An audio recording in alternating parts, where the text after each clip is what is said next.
Boa noite a todos.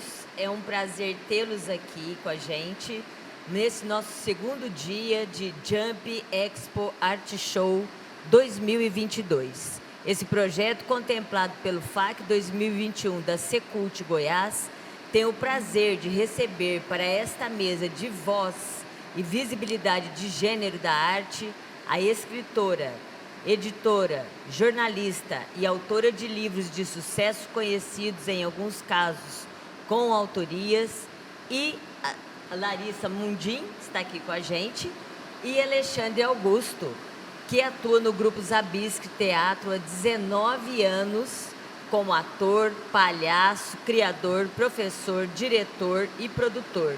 Graduado em Artes Cênicas pela UFG em 2006. Eu peço perdão aos senhores telespectadores de eu estar lendo, mas são currículos extensos, feras, né, da nossa existência aqui, e assim, eu peço essa licença para poder estar lendo sobre essas pessoas, sobre essa live, sobre essa discussão que nós estamos tendo essa noite.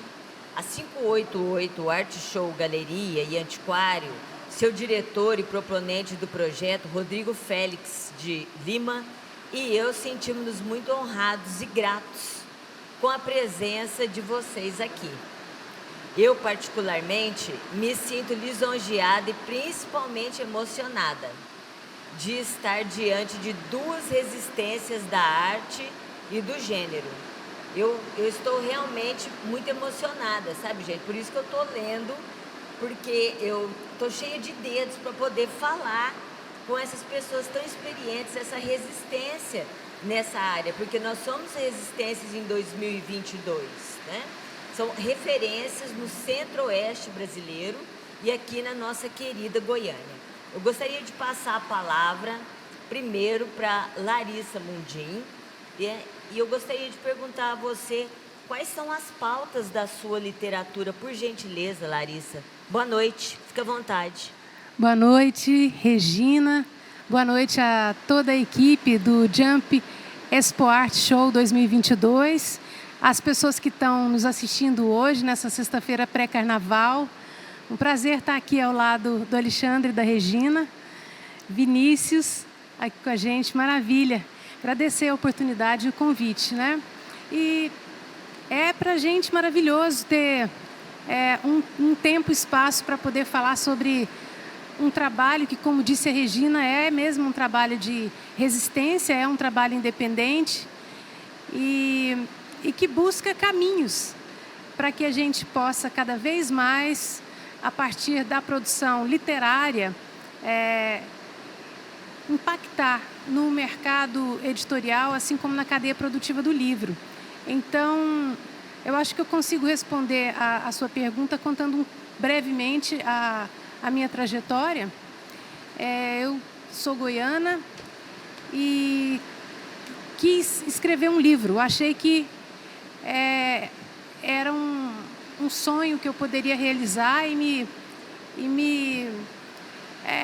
transformar em algo que eu sonhei, algo que eu planejei desde a adolescência. Então, eu escrevi um romance ficcional chamado 100 Palavras. Ele é um romance epistolar, mas não são cartas, são e-mails e chats trocados entre as minhas personagens, que são Nega e Lilu. Então, o livro contém essas correspondências em que elas, a quatro mãos, começam a escrever um conto que está contido nesse livro. E a metodologia de trabalho da escrita desse livro era o positivismo, então valeria o que elas vivenciassem, né? Então, à medida que elas vão se envolvendo afetivamente, o livro vai sendo escrito e os leitores e leitoras que acessam essas correspondências, esses chats, esses e-mails, têm a impressão de estarem lendo correspondência alheia. Então, é um mergulho, né, na forma das pessoas se relacionarem afetivamente no início do século XXI. E eu acho que, como ele foi lançado em 2013, a despeito de a gente ter caminhado já há muitos séculos, né, há 21, de alguma forma esse livro foi importante para que algumas barreiras ainda pudessem ser quebradas da literatura. Né? Podemos dizer que foi um avanço, né? Eu creio que sim, viu, Regina? Um alerta, talvez. Porque o livro é sobre o amor entre duas mulheres, mas é escrito para todas as pessoas que queiram ler, né? E a partir dele muita coisa aconteceu. Uma editora foi criada, outros livros foram escritos e afirmações importantes aconteceram a partir da escrita do Sem Palavras. Você diria a importância dessa literatura em 2013, ela foi impactante, com certeza? Com certeza. E eu digo isso sem uma certa vaidade que é própria das escritoras e dos escritores, porque muitas pessoas se envolveram. É um fato muito importante, né? É um fato muito importante que deve ser ressaltado, né? É uma contribuição sua. É sempre melhor quando o leitor diz isso, né? Então pronto, tá vendo?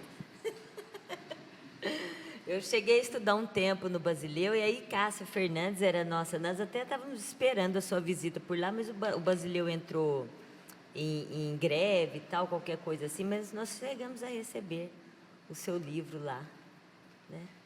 Fico feliz. Isso. Dificuldades na publicação. Bom, lá em 2011, quando eu tinha o livro em processo de elaboração, eu sonhava que o Sem Palavras pudesse ser publicado por uma grande editora brasileira. Era uma ilusão, porque são muitos processos excludentes, né? O livro ele tinha muitas vezes dificuldade de ser reconhecido como literatura, em função da estética, da forma dele. Ele é um livro diferentão mesmo.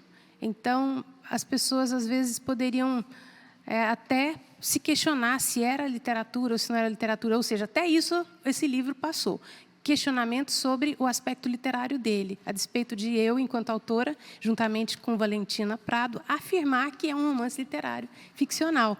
Então, isso tudo, eu acho que essa negativa, que eu nem cheguei a receber das editoras, porque cheguei a fazer alguns contatos, mas ninguém me respondeu, isso foi importantíssimo, Regina, porque eu acho que trouxe para esse projeto uma determinada energia punk, que é aquela do faça você mesma.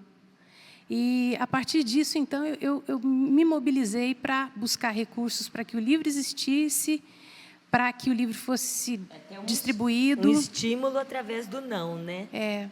Bem isso mesmo. Eu acho que acontece muito com a gente, às vezes, na área artística e cultural, despertando um espírito que é muito nosso também, que é o espírito punk, que eu falo sempre, né? Eu acredito que o Alexandre também deva ter lá nas caminhadas dele algo parecido. Mas o que mais me interessa hoje, quando eu olho para trás, para ser bem sincera, é que foi percorrido um caminho muito interessante a partir desse não. Porque uma editora foi criada e hoje, para além dos livros que eu escrevi e publiquei, que eu acho que estão até meio que em segundo plano, para mim, eu descobri um gozo muito grande da publicação do outro. E aí, mais de 40 pessoas publicaram seus livros de lá para cá. Estava fazendo as contas, ontem mesmo eu estava na gráfica fazendo acompanhamento da impressão da capa de 2 antologias de novos autores e novas autoras. Desculpa, eu estava falando muito rápido. Imagina. E... Sinal de que o assunto está empolgante. 40 pessoas, 47 né? Inspirar 47 pessoas é um contingente expressivo. É muito trabalho, né? E o trabalho maior depois da publicação é justamente a circulação. O meu desejo hoje, enquanto pessoa dedicada ao livro, à leitura, à escrita, à literatura e à poesia, é justamente publicar livros lindos, com o desejo de que eles possam circular e que os nossos autores e autoras tenham a oportunidade de mostrar seus trabalhos em todo lugar. Eu tenho acompanhado o seu trabalho, a oportunidade que você tem dado, e é realmente uma contribuição, né? Se faz necessário. E eu tenho certeza que o universo, nós mesmos te agradecemos muitíssimo, viu, Larissa? Muito mesmo. E o que nós vamos esperar desse futuro, disso tudo? Essa é a pergunta que vale $1 milhão, né? 1 milhão. Ainda mais em 2022, nessa época que estamos vivendo, né? Mas eu tenho uma pista. É algo que eu tenho desenvolvido nos debates, nas reflexões que eu faço com outros pares. Editoras independentes de todo o Brasil, selos literários, coletivos criativos. É assim, eu acho que quando o processo produtivo é dominado, a circulação passa a ser algo que a gente vai conquistando em pequena escala, mas de forma gradual, continuada. Eu acho que o futuro em todas as áreas, em todas as linguagens artísticas, não somente na literatura, espero que o Alexandre concorde comigo, é a qualificação do nosso público. Porque a produção é grande, nós temos muita oferta, a produção é grande, muita oferta, mas a gente precisa pensar que o trabalho que a gente realiza, ele pode sempre tocar o nosso leitor, nossa leitora, ou, enfim, o público que consome arte e cultura de uma maneira produtiva, de uma maneira útil, de uma maneira crítica, porque os tempos são obscuros. E como, né? Muito bom. Eu tenho aqui uma citação para Carolina de Jesus na literatura e para Rosane Paulino e Márcia X nas artes visuais. Você poderia fazer um breve comentário para a gente? Dar uma aula aqui, por gentileza? Que eu vivo aprendendo, né, gente? E hoje, então, eu quero, assim, aproveitar muito. Bom, a Carolina Maria de Jesus, ela é, sem dúvida, um dos grandes ícones que a gente tem na literatura atualmente, uma mulher negra, favelada. E eu tive acesso à leitura dos diários dessa mulher. E os processos excludentes que ela traz em sua literatura a partir dos diários são extremamente atuais. Eu acho que a atualidade também está presente no trabalho das outras duas, e eu acrescento até uma quarta, Cassandra Rios. Cassandra Rios, sim, talvez vocês se lembrem, né? Uma mulher lésbica que publicou... É do meu tempo. Nos anos 70, 80. Sim. Eu acho que ela foi provavelmente uma das autoras brasileiras que mais vendeu livros no país. Excelente citação, é verdade. E aí, eu sei que de um tempo, pelo menos ela assinava com o nome de um homem. E isso é muito marcante, eu acho, na biografia dela, porque... Uau, que interessante, hein? Ela tinha uma literatura que era muito adquirida por homens em bancas de revista. Então, acho que até mesmo para que esses homens pudessem adquirir esse produto de uma maneira mais livre e a editora pudesse fazer mais grana em cima disso, ela assinava com o nome masculino. Talvez, enquanto mulher, ela tivesse algum tipo de rejeição naquela época para aquele tipo de literatura que ela escrevia, que é a literatura erótica. Eu gosto sempre de citar a Cassandra Rios, porque, assim como essas outras três que você mencionou, ela traz para a gente um aspecto de atualidade muito grande, apesar de o trabalho ter sido difundido nas últimas décadas. Isso, para a gente, eu acho que é interessante refletir. Será que a gente realmente avançou em muitos aspectos? Alguns a gente tem certeza, né? Por exemplo, a publicação de pessoas trans. Eu acho fantástica essa possibilidade de editoras como a Nega Lilo Editora estarem abertas e priorizando, inclusive, os grupos diversos e subrepresentados, Regina. E quando eu falo esse termo, que é um pouco esquisito, eu sempre faço questão de dizer quem são eles, né? Somos nós, mulheres, pessoas negras, povos originários, população LGBTQIA+, pessoas com deficiência e idosos. Estamos todos publicando no momento. Que maravilha. Quanto a Márcia X, nas artes visuais? Esse trabalho eu conheço menos, né? Então... Artes visuais é com o Alexandre Augusto? Ou por causa do cinema, ou não? É, né? No teatro. Você gostaria de acrescentar algo dessas perguntas que eu fiz? Porque, assim, é tão valioso a contribuição que os dois têm a dar aqui. Eu até me sinto, assim, muito pobre para estar aqui no meio deles hoje, mas, assim, foram as pessoas que a gente quis que estivesse aqui hoje, principalmente para esse tema, né? E, como eu disse, as resistências do Centro-Oeste. Regina, não faça isso. Bom, eu queria comentar mais uma coisa que é um aspecto Sim, importantíssimo. por favor, Às por vezes, nós vivemos os processos excludentes da publicação do livro, porque é caro, né? A publicação do livro é caro. Mas existe um mecanismo que é fundamental para que as ideias venham a público, que se chama autopublicação, que é também uma manifestação punk, que é o ato de você se publicar.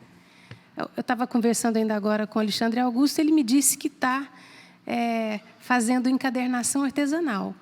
Então, está fácil para o Alexandre fazer seus próprios livros agora. Encadernar, ele sabe, né? Ele se capacita para isso. Então, são processos de capacitação pessoal que fazem com que a gente consiga, então, se expressar de uma maneira autônoma, independente, criando modos próprios de existir, se a gente receber algum não na vida.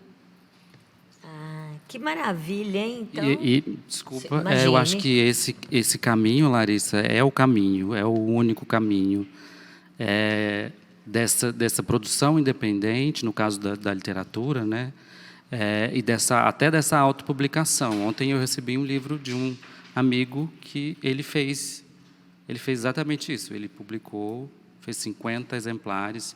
Alguém fez uma encadernação artesanal de um livro dele que ele queria muito fazer e não conseguia. E eu acho que não vai deixar de existir nunca o prazer pela leitura, mas essa forma que a gente conhece, né, gigantesca, talvez ela não sustente, né, tudo que a gente é capaz de produzir, eu penso. Que maravilha. Alexandre Augusto, a importância de falar sobre gênero na infância. Ajuda em quê na construção infantil? Desculpa, gente. Boa noite a todos, todas e todes. Boa noite, Larissa. Boa noite, Regina. Boa noite, Gessilma. Eu estou muito feliz de estar aqui. Estou muito feliz de estar aqui com essas duas mulheres maravilhosas, essas três mulheres maravilhosas. Que coisa mais linda. Obrigado, Larissa. É um prazer estar aqui com você. É uma honra. Com você também, Regina.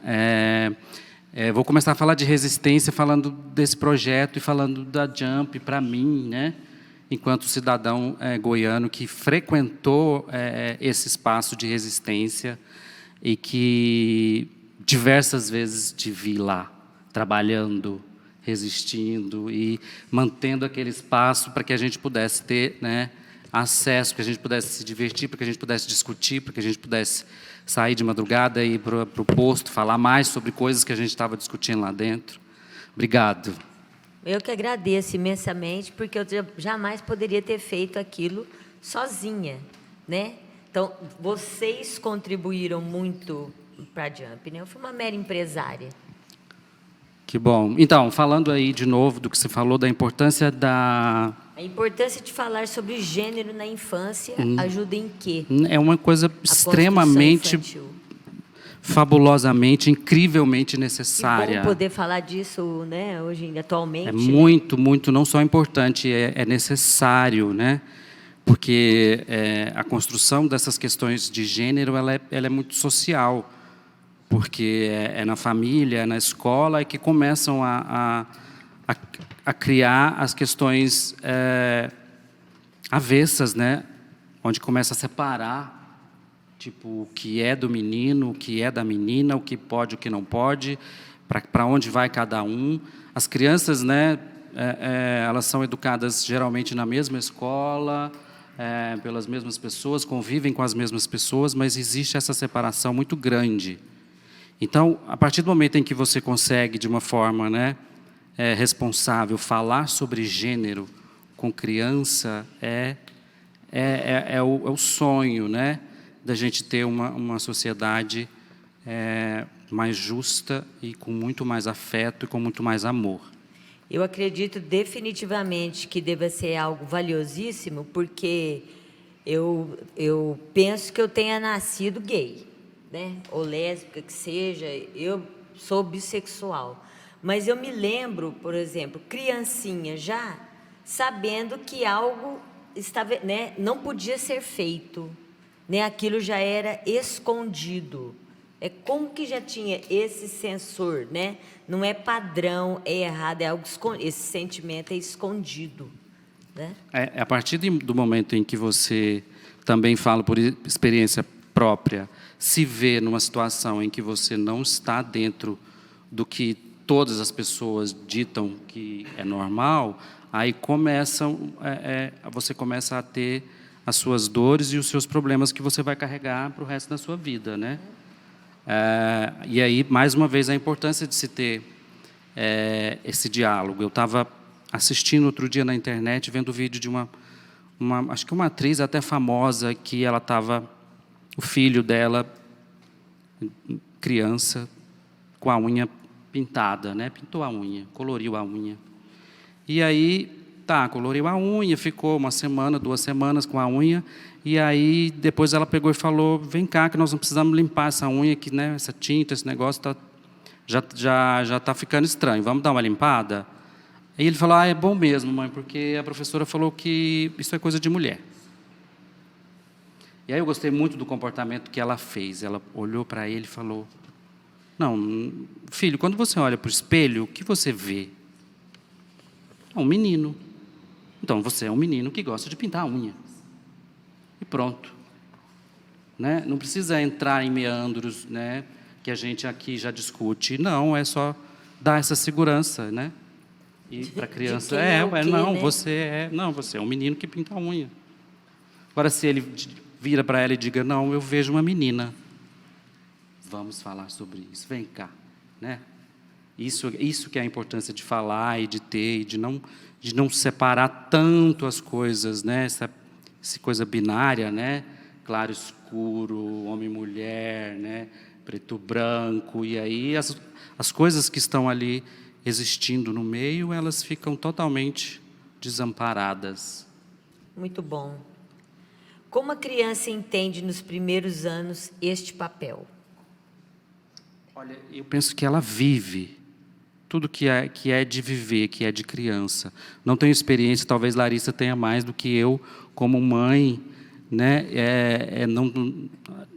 A gente não é mesmo que você dizer para a criança que você vai ensinar para ela, falar para ela sobre teoria de física, se você for ensinar sobre teoria queer, teoria de gênero para uma criança, né? Eu acho que tudo vai dessa questão do afeto e do entender e do ouvir e do dar um suporte necessário de acordo sempre com que a idade que a criança consegue responder, né? Larissa, talvez. Eu concordo com o Alexandre, e as coisas acontecem muito naturalmente. Exatamente. Eu acho que a gente não tem que temer as possibilidades, né, da educação sexual, por exemplo, que é fundamental. As coisas acontecem de forma tão natural, tão desrotuladas para as crianças, e a gente aprende bastante. A minha filha tem 15 anos hoje, e a minha filha questiona cristalizações. Ela entende que as aberturas, que eu acho que contempla muito essa expressão que o Alexandre usou das coisas do meio, né? Ela é muito favorável às aberturas, e eu acho que isso tudo é mais próximo da natureza humana. Exatamente, é a natureza humana, né? Eu trabalho nos Abrisq já há 19, 20 anos, e todos e todas sabem que o foco do nosso trabalho é a criança, né? A pesquisa da Ana, de toda a vida dela, e a pesquisa que eu acompanhei junto com ela, é a criança. Tudo que a gente pensa, primeiro a gente pensa na criança, assim, a gente pensa, vamos fazer alguma coisa? Aí o que vem na nossa cabeça já é que a gente vai ter um monte de criança na nossa frente. E aí, essas questões, eu nunca pensei que, trabalhando com criança, claro, antes, há um tempo atrás, que eu fosse ter um trabalho que fosse discutir questões de gênero e de sexualidade para criança. E aí, com essa parceria incrível da Ana, eu consegui falar de questões minhas num espetáculo para criança. Não precisei, né, fazer um teatro adulto, como se diz, porque a gente fala teatro para criança, a gente não fala teatro infantil, porque ele não é infantil, né? Ele é um teatro normal, como qualquer outro. E aí eu estou falando disso, assim, estou falando disso com as crianças, estamos tendo respostas de diversas formas, estamos levando tapa na cara, estamos ganhando abraço, mas estamos falando disso, e isso é uma realização muito grande, assim. E aí isso leva a discussão para a escola, leva a discussão para casa. Quando a gente tem uma peça que, no final, o príncipe se casa com um outro príncipe, isso, né, levanta discussão e levanta questionamentos da escola, com o pai, com a mãe, com o colega, né? Porque a gente faz da seguinte forma, né? Ele te fala, eu quero casar com outro príncipe. E aí ela fala, ai, filho, por quê? Aí ele pega... Eu pego, né, e Juca Mole fala, não pode casar. Aí eu pego, volto para a plateia e falo, não pode por quê? Não pode, gente? E aí é muito legal, porque aí a gente tem... a reação? Aí tem os que falam, pode sim, uai. Pode casar, meu tio tem um namorado que é casado com ele. Aí tem outro que vira e fala, não pode! Não pode. E aí você vê os pais, tem os pais que falam, tipo, menino, eu nunca te falei isso. O outro que fala, tipo, pode. O outro olha para o filho e fala, uai, pode, ele já está sabendo disso e eu não estou sabendo, não falei com ele ainda, com ela. E isso é muito bom, né? Isso é uma forma que eu encontrei, mais a Ana, de fazer isso que você me perguntou ali, de discutir questões de gênero e sexualidade com criança, através da arte, né? É isso. Que maravilha, viu? Que relato importantíssimo, adorei. Adorei a plateia, a reação da plateia, né? E o não, né? O seu desafio, 47 pessoas publicando, isso é muito bom, muito fantástico. O papel dos desenhos animados na vida da criança como tecnologia de gênero. Exatamente, uma tecnologia de gênero, uma ferramenta importantíssima hoje em dia e sempre na construção de diversos aspectos da sociedade, né? É uma ferramenta pedagógica tipo com um poder muito grande, que ela vai desde o que você acessa na internet até o filme mais visto do planeta.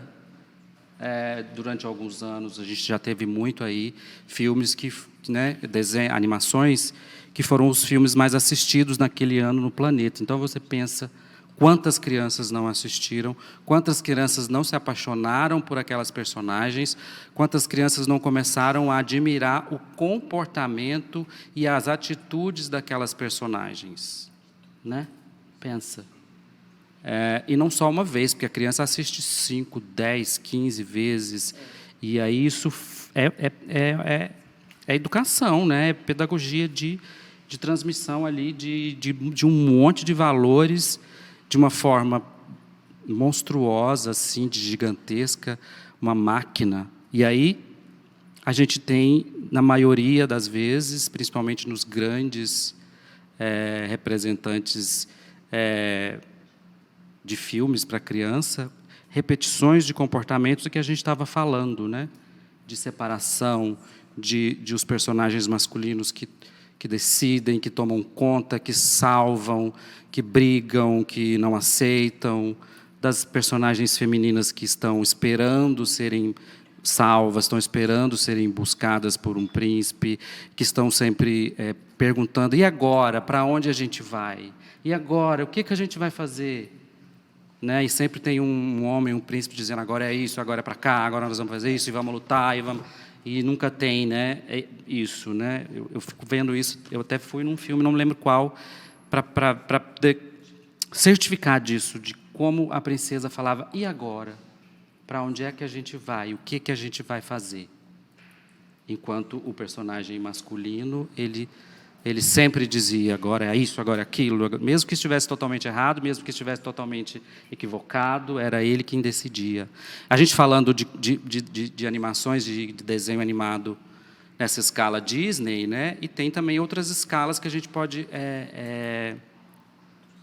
observar, né? Que acontecem, que a gente tem um desprincesamento, né? Às vezes tem esse desprincesamento, está começando a acontecer nas produções independentes, nas produções pessoais, da mesma forma que a gente estava falando dos livros, a gente já começa a ter as princesas que... A literatura já faz isso muito, né? Eu e Ana, a gente vai muito na literatura para poder nos inspirar, e a literatura já foi lá para frente, já tem princesa montada em cavalo alado e tomando conta da sua própria vida e fazendo 1000 coisas dos livros. Nos desenhos ainda não chegamos nisso, não. Mas a gente tem desenhos, por exemplo, super famosos que são considerados undergrounds, como Simpsons. Né? Que é ótimo, que a gente gosta e que a gente divulga, mas a gente tem um personagem ali central que também não aceita a opinião de ninguém, que briga, que está sempre enforcando o filho, que está sempre... Né? E a gente tem... Tem ali um monte de coisa para a gente aprender e para a gente desaprender. A gente tem um desenho que eu assistia, não na minha adolescência, mas na minha juventude. Não sei se vocês conhecem os Pokémons. Claro. Tem muita coisa ali, Sim, muito sim. problema, muita coisa, né, que a gente vê de problema, mas a gente tem ali o Ash, que ele captura os Pokémons, mas ele não aprisiona eles, ele devolve, ele fica com aquele que ele tem uma afinidade, um laço. Ele tem uma melhor amiga, que é uma melhor amiga, que ele não vai namorar com ela, e ele não é uma... É uma melhor amiga que enaltece o trabalho dele, que ele enaltece o trabalho dela, e eles são melhores amigos, assim. E aí, por aí vai, tem um monte de exemplo. A produção audiovisual independente de animação também busca muito desprincesar, tirar o machismo das produções, das atitudes, mas é importante, porque muita criança vê e a gente, do teatro, a gente luta um pouco contra isso, assim, né? Contra essa cultura audiovisual opressiva e machista.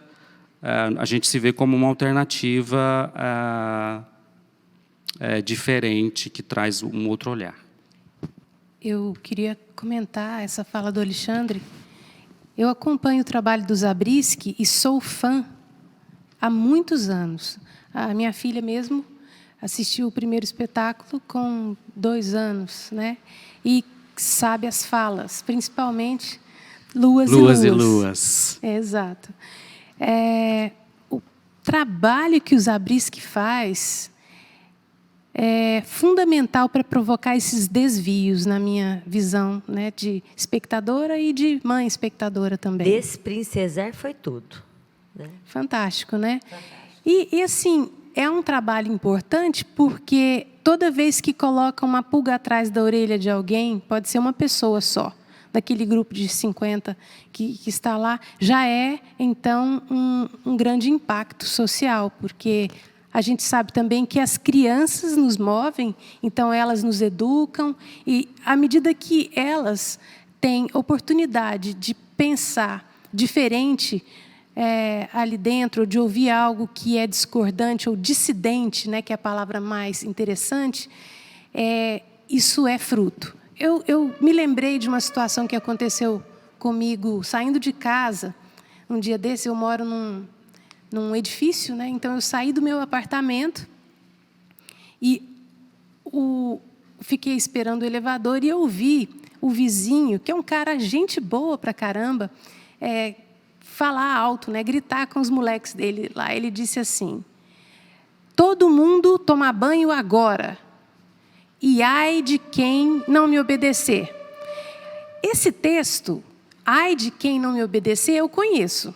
Eu pensei. E ele também conhece. E é muito fácil a gente repetir esses textos e levar de uma geração para outra, para outra e para outra. Se uma dessas crianças que sofre essa ameaça do pai, né, de falar que é um tipo de ameaça mesmo, se ela um dia conseguir não levar isso para frente, é uma quebra importante. Então, se a gente consegue assistir ao espetáculo do Zabriskie e compreender essa mensagem, que nem é muito sutil, né? Porque a Ana Banana e o Juca Mole, eles são bem explícitos. Então, a gente sai de lá, assim, sentindo que o mundo pode ser melhor. É verdade, eu já assisti, né, pelo YouTube. Durante a pandemia eu assistia sempre. Achava fantástico mesmo, porque eu não conhecia ainda o trabalho, não estava aqui em Goiânia, né?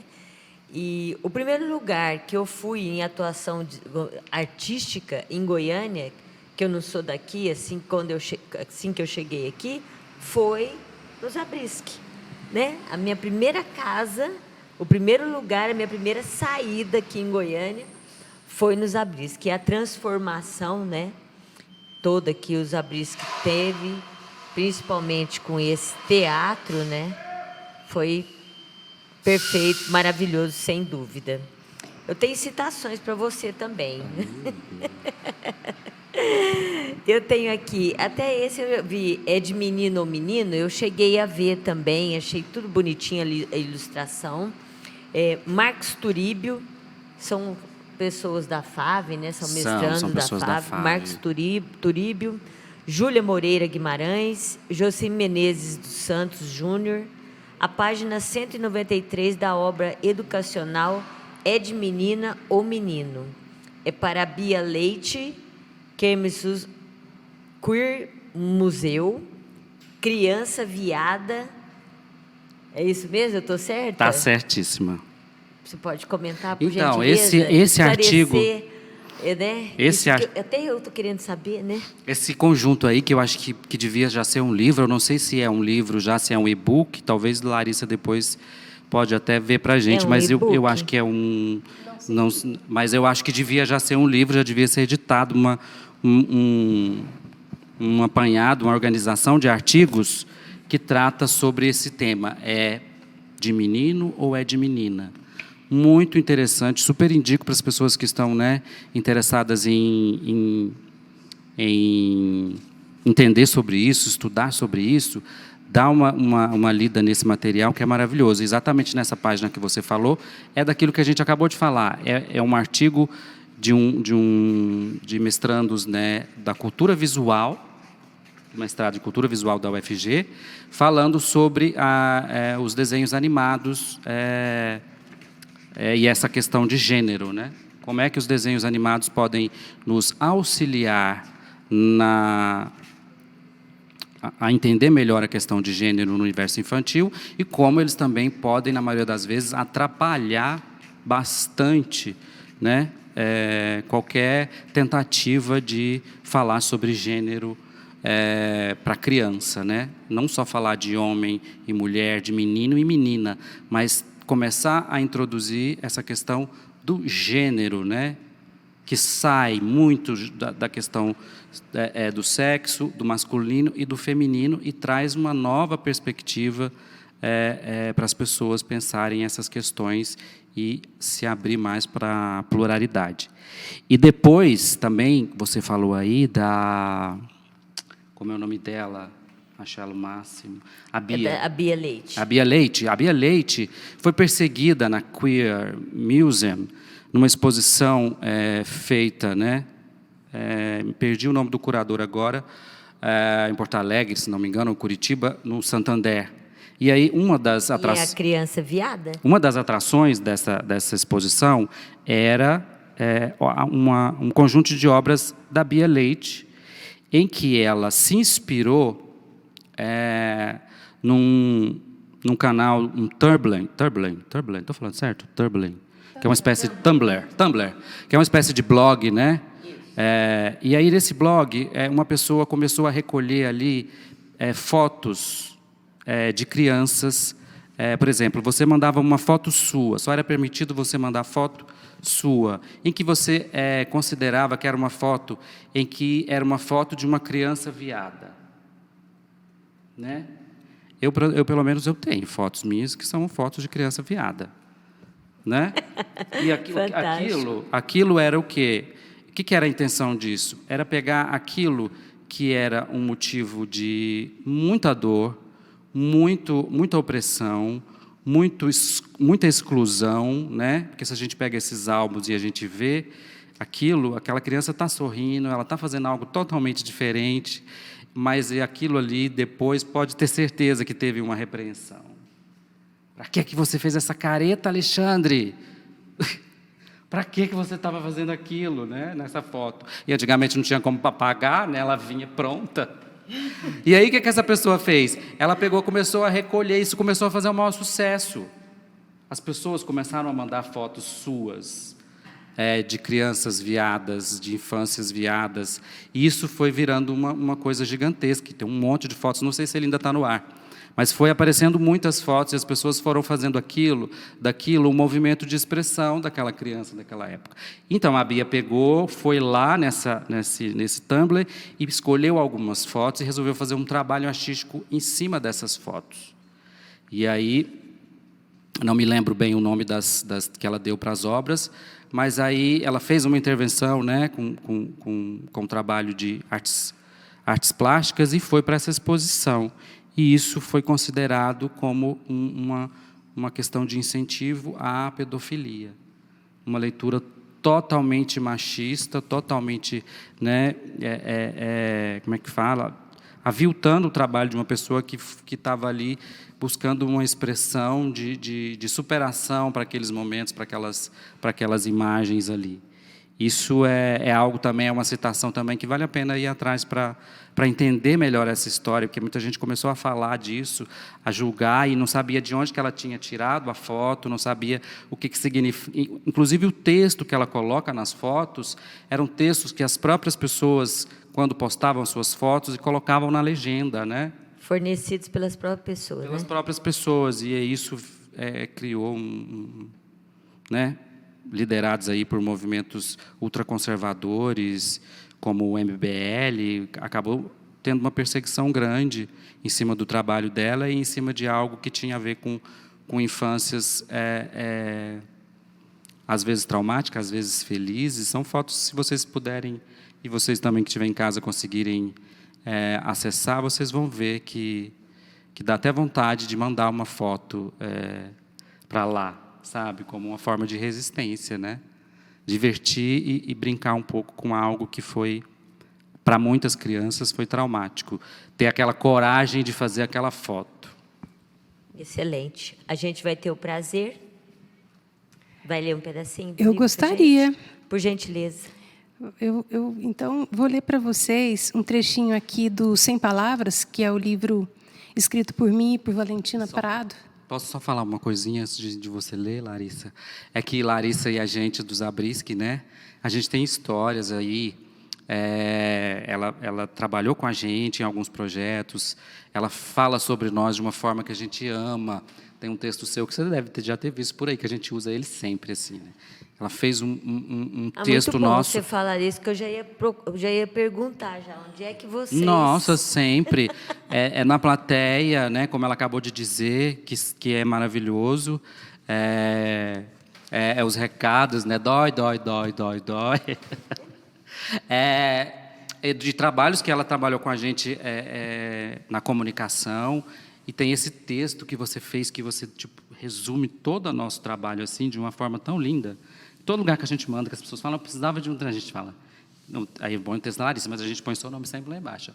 Esse aqui é a gente pela Larissa, assim. E aí isso é muito bom. A gente fez uma pesquisa incrível, que ainda eu quero muito fazer aquele livro, né? Que a gente tem uma pesquisa pronta de um livro do Zabriskie, que a Larissa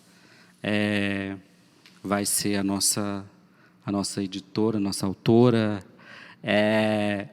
Tem tudo isso, assim, tem o trabalho da Felecêntrica, que já cruzou lá os Zabriskie, tem a gente que está sempre na Felecêntrica, e tem o lançamento desse livro incrível. Gente, esse livro incrível que você está lendo, de repente, ela te manda para ir para um link, você entra no link, tem uma música, né? Aí você continua lendo com a música, tem o link, né?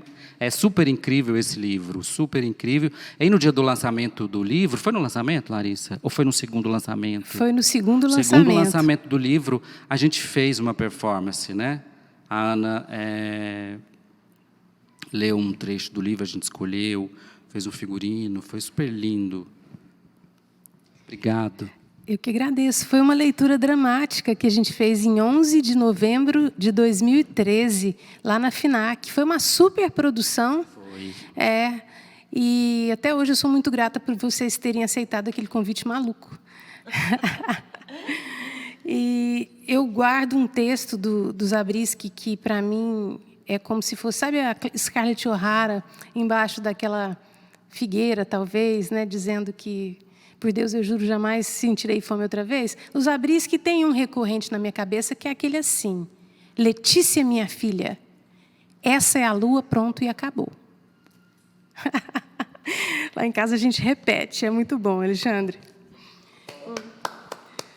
Mas vamos lá, queria ler um pedacinho para vocês, porque esse realmente é um livro de poder. Ele é responsável pelo fato de eu estar aqui com vocês e diante de vocês. De outra forma, eu seria ainda a Larissa Mundinha, jornalista, não teria me arriscado na literatura. Então, eu acho assim, que faz sentido esse projeto da Jump ter convidado a gente aqui, porque são projetos de muita raça, né? Assim como o próprio projeto Jump, do Zabriskie, as coisas da Nega Lilu. Então, eu vou contar para vocês aqui um pouquinho mais por que esse livro, em 2013 e em 2021, ainda pode, de repente, arrancar algum tipo de suspiro. Foi em 2013 que a gente fez a leitura. Foi. Já vão fazer 10 anos já. Quase 10 anos já. Quase 10 anos. E aí, vou contar com a Gessilma aqui agora. Uau! Vamos lá. Vou ler só um trechinho mesmo, só para vocês entenderem um pouquinho a vibe desse livro, um pouquinho da vibe da Nega Lilu, tá bem, Regina? Por favor, por favor. Nosso tempo está curto, mas eu faço questão. Rapidinho, então. Gostaria de mais 1 hora. É possível, produção? Página 183 do livro Sem Palavras. Nossas diferenças e semelhanças, organizadas na medida, fortaleciam laços. Por Gabriela, eu quis cultivar calêndulas em clima inapropriado, e ela cortou o cabelo do jeito que pedi. Compartilhamos episódios de inadequação nas festas infantis, com pula-pula, piscina de bolinhas, pimbolim, jogos eletrônicos e pasteurização. Eu cantava para ela em todos os lugares e ela cantava só para mim. Deitadas na grama do parque, lia ligeiro a história de Lota e Bishop, e eu, supervalorizando a pontuação. Falou-me sobre o papel do Estado. Confessei-me seduzida pela palavra. Nosso sexo não tinha fim. Queríamos fugir. Disse um dia que tinha ciúmes, mas não acreditei. Contou que havia acordado de madrugada me procurando em sua cama. Separadas, eu imaginava que meu sono, frequentemente interrompido, aproximava nossos espíritos a noite inteira.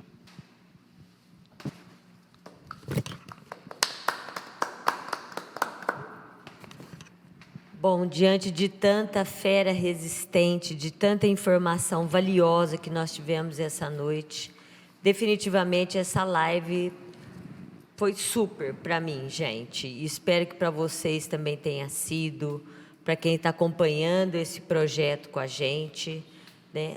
Meus agradecimentos. Gostaria de fazer uma consideraçãozinha final, Larissa, por gentileza.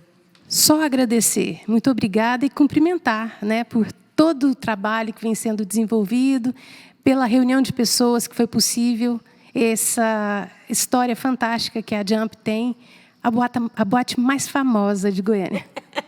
Obrigada. Alexandre, por gentileza. Obrigado, Regina. Obrigado, Larissa. Obrigado, Gessilma, Vinícius. Obrigado, Bruno. Obrigado a todo mundo que estava fazendo parte da equipe. Todo mundo muito carinhoso com a gente. Foi muito legal. Fiquei muito feliz de receber esse convite. E que venha mais projetos como esse. Muito obrigado.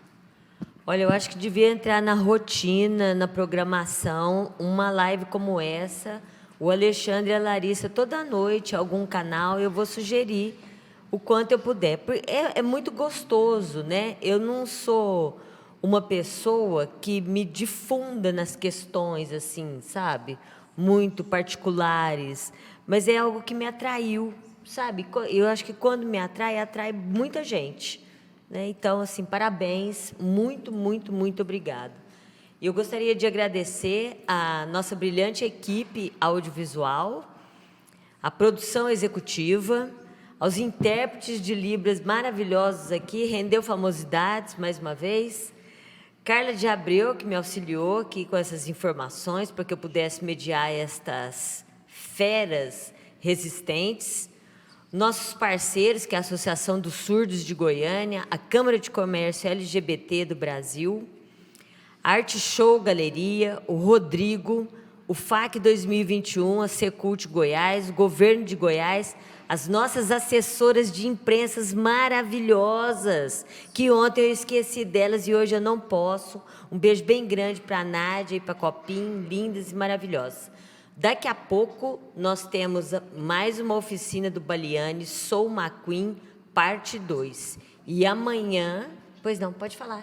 Só desculpa, claro, gente, eu lembrei de uma coisa importante. É lógico. Eu queria muito cumprimentar toda a comunidade, todos os militantes da comunidade LGBTQIAP+.